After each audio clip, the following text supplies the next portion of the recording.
Morning. My name is Erin Murphy. I am the Majority Leader of the Minnesota Senate. Hi, Tom Hauser. I have served in this legislature for nearly 2 decades. And what has always guided me is the voice of the people. In the chamber across the way, it says, the voice of the people is the voice of God. Minnesotans and the work that we do is something I consider sacred. 2 days ago, we learned the arrest of Mr. Justin Eichorn. Yesterday, we read, along with many Minnesotans, the federal criminal complaint that included vile information, and so much so that it became clear to me and to my colleagues that the safety of the interns who come here to work and learn, the safety and the security of the staff who put their days in here were incompatible with the predatory nature of Mr. Eichorn's behavior as reported in the criminal complaint. We have always believed and believe today that the voters who send a person in to represent Minnesotans are paramount. Their will is critical to us. I am grateful that Mr. Eichorn chose to resign. We were prepared to join our colleagues and expel him today to make sure that this public place is safe, it is secure, and that the trust that the people have put in us is upheld by our behavior, by our word, and our daily interactions with the people who are here every day to do the business of setting the course of the future for the people of Minnesota. I have spent many years working on issues of sexual assault, sexual harassment, domestic violence, and making sure that survivors' voices are heard. The Trump administration continues to erode at the federal level that work, and my colleagues and I are committed to make sure that Minnesota's law remains strong and clear, and people in this body, in this chamber, in this Capitol, are free to participate without threat of predatory behavior, without threat of sexual harassment or sexual abuse. And that work many of us have done for many years continues. And with that, I'd like to turn to my colleague, Senator Erin Maye Quade. Good morning, I'm Senator Erin Maye Quade. I represent Senate District 56. Mr. Eichorn may have resigned, but we are not dispensed with this problem. Mr. Eichorn was not an anomaly, he is a symptom. As a member of the LGBTQ community, I hear from my Republican colleagues all the time slanderous and baseless claims of accusations of being predators and groomers. But the Republican Party has created a permission structure for Republican leaders to act with sexual predation and be rewarded. In the Republican Party, if you have credible allegations of predation, sexual predation on a child, you get nominated to be the Attorney General. Donald Trump, Pete Hegseth, Linda McMahon, Jim Jordan. Mr. Eichorn is not an anomaly. He is a symptom. It is time for our Republican colleagues to look in the mirror, do some very real work to dismantle the permission structure that gives Republicans the feeling that they can go about doing this vile behavior, to prey on a child, to arrange allegedly to pay for sex with a child, and think you will get away consequence-free. And obviously this was not, or clearly it was allegedly not the first time.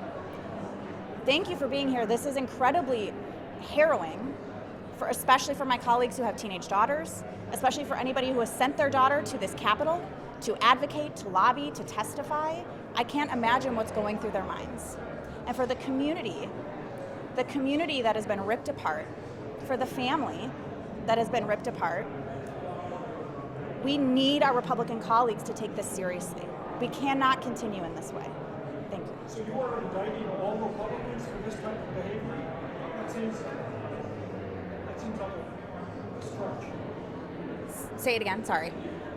You're indicting all Republicans for this type of behavior and allowing this type of behavior? If you go back and listen to things that have been said on the floor about Democrats, about the LGBTQ community, the accusations have been confessions. And so what I am asking today is for Republicans to take very seriously the way in which their leadership has created a permission structure for this type of behavior. because Mr. Eichhorn has resigned. That one specific person is gone. But this is not the first time things like this have happened in our state or across the country. And so what I'm asking for is a real deep, hard look at the problems that exist at the Republican leadership level that make people feel like this is okay, because he obviously thought this was okay. He left this building and went over to arrange, allegedly, to have sex with a child. That requires a whole lot more permission than just a random thought on a Monday. Senator Murphy, how big of a deal would expulsion be? Our research and records show this has never happened in the history of the legislature. It would be a big deal. It would be historic. It would be the first time that this body has taken the action to expel a member duly elected by the people. We take that very, very seriously. The legislature has not acted to expel a member certainly facing a criminal charge before that has been through a due process measure here in the Minnesota Senate. I think today's action on resignation precludes an expulsion.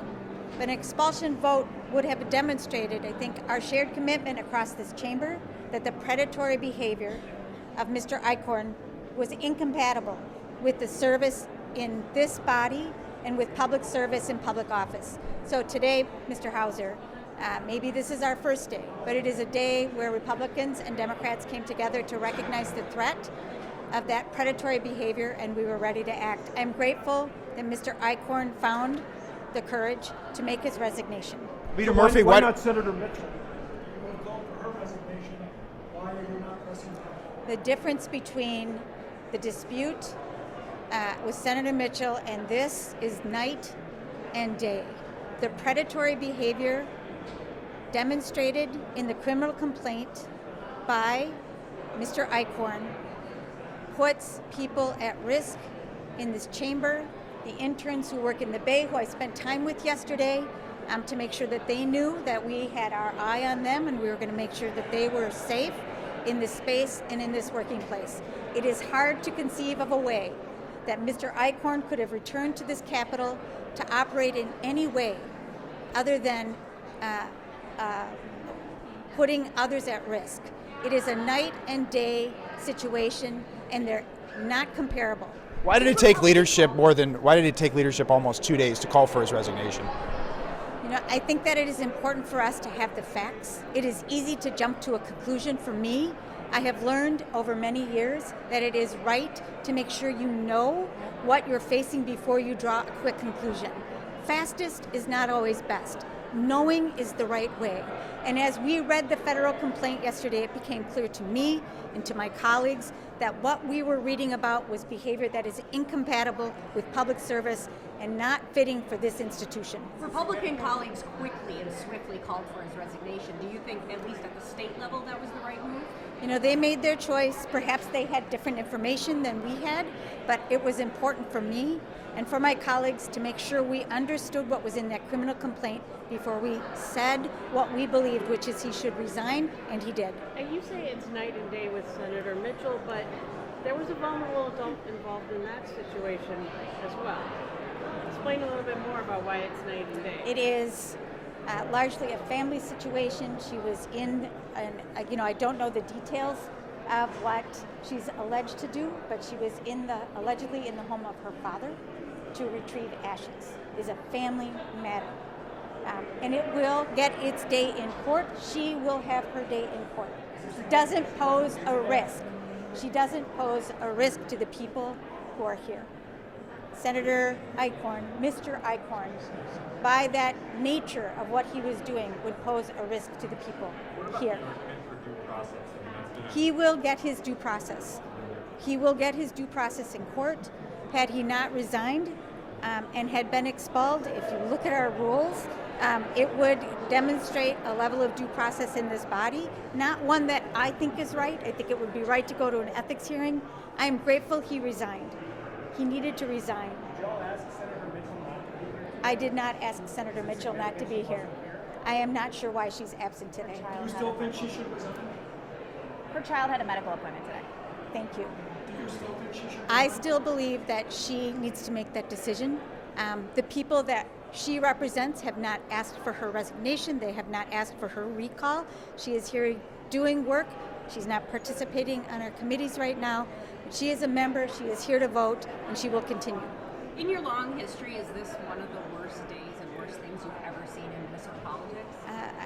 This is perhaps the most unusual year that I've experienced in the Minnesota legislature, and these last 2 days have been the most disgusting, disappointing, and difficult days. I think for any of us who want to face Minnesotans with integrity and to say, we are here to do the important work of the people, have faith in us, and we will do that work with you, alongside you, with confidence. I think the behavior of Mr. Eichhorn ripped that fabric open, and I am grateful that he resigned. We were ready to expel because of it. Does a vacant seat obviously doesn't change the majority? Is a vacant seat changing the majority? I know that the governor has the information about his resignation, which creates a vacancy, and I'm sure there'll be a writ that is issued for a special election. Would you like to see a woman run for the seat? He pushed a woman aside basically to get that seat. Didn't he? One of the former members. You know, I'm really grateful to be a part of a caucus with the majority of women. I think our voices are important in the legislative process. We have a majority of women. The Senate caucus has only 3 women serving in their body, and perhaps another woman would be a good thing. Thank you very much. Thank you, everybody. Thank you.